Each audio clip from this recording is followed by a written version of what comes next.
ஒரு சிலரை பொறுத்த வரைக்கும் கையில் பணமே தங்காதுங்க. எவ்வளோ சம்பாரிச்சாலும் வீண் விரை செலவு நிறைய பண்ணுவாங்க.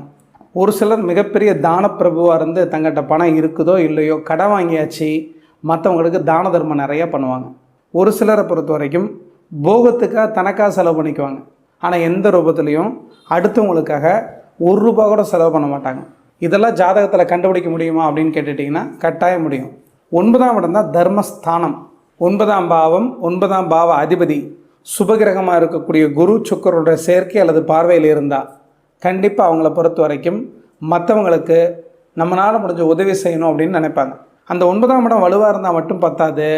12ஆம் இடம் அப்படின்னு சொல்லப்படக்கூடிய 12ஆம் பாவத்தில் சுபகிரகங்கள் இருந்து 12ஆம் பாவத்தை சுபகிரகங்கள் பார்த்து 12ஆம் பாவ அதிபதியும் சுபகிரகமாக இருக்கக்கூடிய சுக்கிரன் குருவுடைய சேர்க்கை அல்லது இணைவில் இருந்தால் அவங்கள பொறுத்த வரைக்கும் தான தர்மம் பண்ணுறதுல வாரி இறைக்கக்கூடிய நபர்களாக இருப்பாங்க.